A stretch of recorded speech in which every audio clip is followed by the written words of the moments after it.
Celso Otero. Muy buenas tardes, Celso, ¿cómo estás? Hola, ¿qué tal? Buenas tardes. ¿Cuál es el tono del mercado esta semana? ¿Cómo estás viendo a los índices en Wall Street? Y bueno, pues de nuevo el Nasdaq dándose la vuelta, pero vamos a ver porque todavía queda mucha sesión por delante. Pues sí, estamos teniendo una sesión de muy ligeras caídas, ¿no? En un entorno donde la tensión sigue estando, que consideramos que es en esa inflación. Si seguimos viendo unos datos de inflación elevados, como hemos visto en momentos del pasado, sobre todo si persiste en el tiempo, ¿no? Ya que los cuellos de botella y las políticas monetarias nos han llevado un poco a la situación actual, pero la guerra en Ucrania también, ¿no? Pero si poco a poco va un poco desacelerándose esa elevada inflación que vemos, que es un poco donde están las miras puestas del mercado. Ahora mismo, con una Reserva Federal subiendo tipos de interés y con una política monetaria más restrictiva, es normal que se provoque un ajuste en las valoraciones, tanto por la subida de tipos de interés como ese efecto de enfriamiento de la economía que conlleva esa subida de tipos de interés, y veremos paulatinamente si es suficiente y vemos las perspectivas mejores en cuanto a inflación para el medio plazo. Pendientes del dato de IPC en Estados Unidos este viernes, por supuesto de la actuación por parte de la Reserva Federal la semana que viene, y mientras tanto, Celso, estamos vigilando lo que ocurre con el sector tecnológico en un momento en el que el Nasdaq 100 acumula una caída de más del 20% en lo que llevamos de año. Leemos cómo de alguna forma ya son muchas las voces que apuntan a que el dominio bursátil de las grandes tecnológicas está llegando a su fin. De hecho, la caída que están experimentando las principales es la peor desde el año 2002, en un momento en el que también estamos viendo cómo varias casas de análisis apuntan perspectivas negativas respecto a muchas de ellas. Por ejemplo, Citigroup ha advertido sobre que las ganancias de Intel de cara al próximo trimestre van a estar por debajo de lo esperado, solo por citar a una de las grandes. ¿Cómo estás viendo en estos momentos el comportamiento del sector tecnológico y si ponemos la mirada en cuál podría ser el próximo sector en tambalearse, dónde pondríamos la mirada? Vale. Aquí hay varias cosas. En primer lugar, la parte de tecnología es un segmento extremadamente amplio, ¿no? Y de hecho, en esta última subida del mercado, antes de que empezase toda la volatilidad que hemos visto los meses pasados, pues hemos visto valoraciones en muchos segmentos de compañías que no ganaban dinero, con un PowerPoint muy bonito, hablando de un tamaños de mercado muy grandes que iban a conseguir con su negocio, ¿no? Esas compañías en esos dos momentos de mercado donde baja la marea, pues son las que más sufren, ¿no? Pero ahí vemos que todo el sector sufre, en primer lugar, porque cuanto mayor caja generas, cuando hay variaciones de tipos de interés, tu de-rating es mucho más acentuado, ¿no? Entonces, ahí por eso es la primera fase de sufrimiento del sector tecnológico. Ahora bien, una vez que esa fase ha pasado, que nosotros consideramos que en tema de valoración de de-rating, pues ya podríamos estar en niveles peores o en niveles, pues tampoco vemos que haya que descontar mucho más, ¿no? Por ese ajuste de tipos de interés. Ahora bien, quedan empresas como pueden ser pues, las grandes tecnológicas, un Google, un Amazon, un Microsoft, que tiene una perspectiva de crecimiento muy estable y con unos márgenes muy elevados. Con lo cual, en un momento donde son capaces de subir precios, de generar caja, que no tienen apalancamiento ninguno, que están en posición de caja neta, pues nosotros de cara al medio plazo estamos muy tranquilos en ese tipo de compañías. Nosotros estaríamos mucho más preocupados en otras compañías donde los márgenes son mucho más bajos y que por subida de materias primas, subidas de costes, si tú tienes un margen bruto del 80, como puedes tener el sector de la ciberseguridad, frente a un margen bruto de un 20, un 30% en sectores más de consumo industriales, con compañías mucho más apalancadas, donde empiezas a ver subidas de costes importantes, seguramente notes un deterioro de tu margen. Y si encima estás apalancado, pues tiene un doble efecto. En ese tipo de compañías son las que nosotros intentaríamos huir, porque en una época donde se puede producir una desaceleración económica, o una recesión, pues son las compañías que al final sufren más.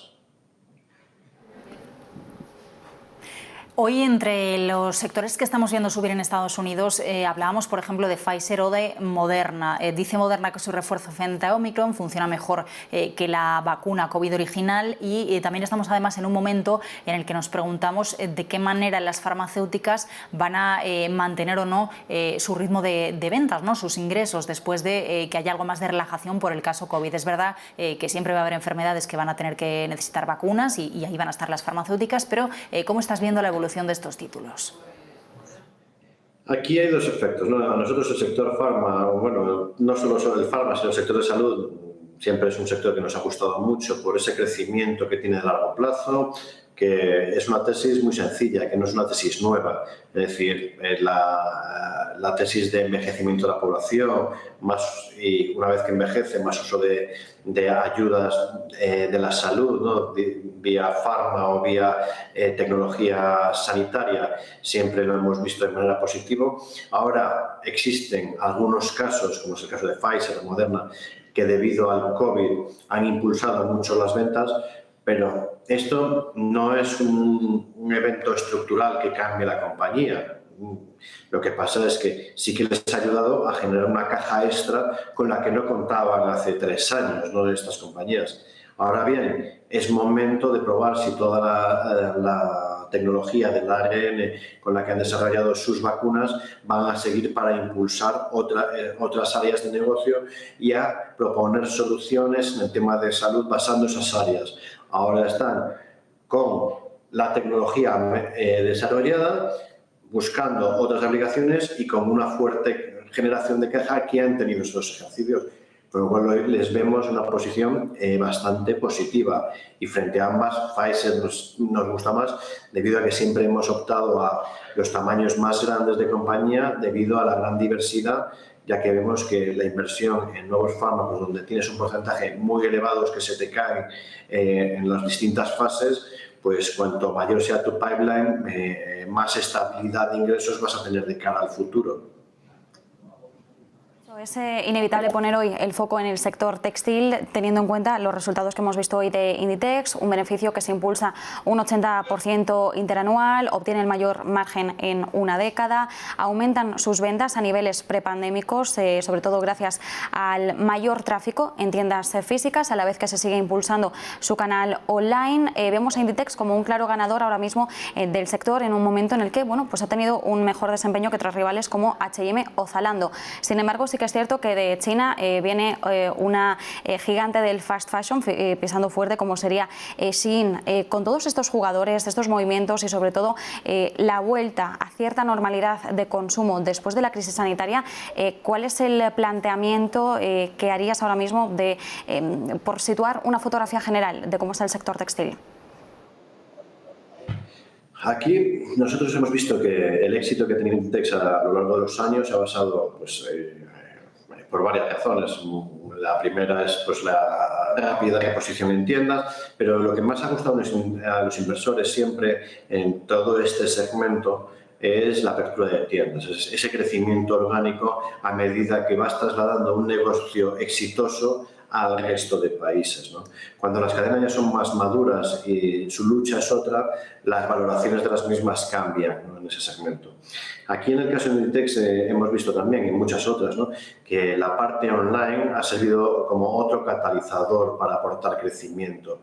Y de hecho en la época de la pandemia han tenido esa parte online y que han sabido combinar ahora en las nuevas aperturas en distintos países debido a medidas menos exigentes debido al COVID, pues un flujo mayor de personas también en la parte física, ¿no?, de la que tenían en época de pandemia. Entonces, en ese sentido, estás viendo pues, dos catalizadores muy potentes, ¿no?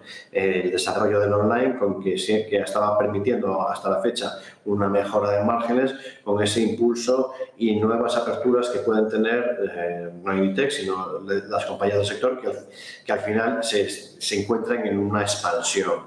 Al final consideramos que son las apuestas más atractivas. Al final, cualquier compañía que se encuentre en expansión va a haber un crecimiento de las ventas mucho más significativos y una expectativa de beneficios mayor. Y en esa fase de crecimiento es donde se suelen cosechar los mayores retornos dentro del sector. Ahora bien, no todo es bonito, porque al final nos encontramos en un entorno donde los costes están subiendo de manera significativa y estamos viéndolo en todos los sectores, y eso actualmente, después de los cierres, ¿no?, que vimos, donde las tasas de ahorro se habían incrementado, vemos que el consumidor ahora está aguantando bien debido a esas tasas de ahorro, pero veremos si esta situación se mantiene en el tiempo, el consumidor sigue siendo tan fuerte su consumo y no se ven las compañías de tipo de consumo más cíclico mucho más afectadas. Celso, en medio de este contexto de mercado, estamos mirando también a la advertencia que hacía hoy Credit Suisse, algo que también está pesando sobre el resto de la banca europea. ¿Cómo estás viendo a Credit Suisse, sobre todo en un momento en que estamos esperando, por ejemplo, que el sector bancario vaya mejor en ese contexto de subida de tipos? En el caso de la banca suiza, lo decía hoy también Standard & Poor's, no va a ser así.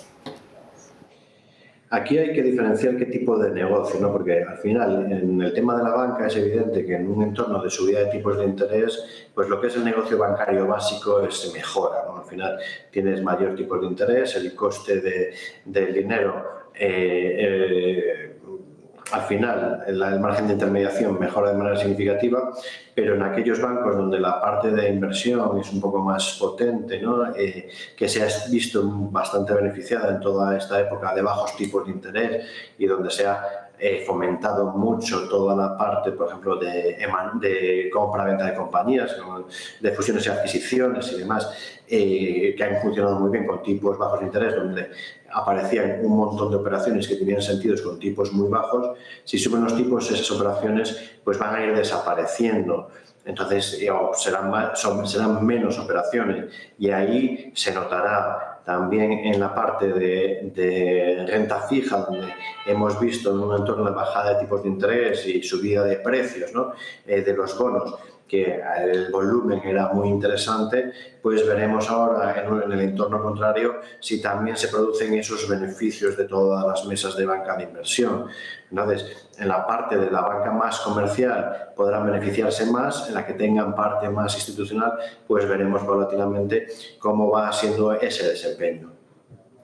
Celso, una última cuestión, teniendo en cuenta que la referencia macro en Estados Unidos la va a marcar el dato de IPC, ¿qué es lo que podemos esperar de este dato que conoceremos el viernes, en un momento en el que la inflación en Estados Unidos se mantiene en máximos de 4 décadas y sobre todo teniendo en cuenta que va a ser el último dato de inflación que tenga la Reserva Federal como referencia justo antes de iniciar esa reunión de política monetaria de 2 días? Va a ser el martes cuando arranque esa reunión, el miércoles cuando conozcamos la decisión en materia de política monetaria y cuando comparezca, por tanto, Jerome Powell.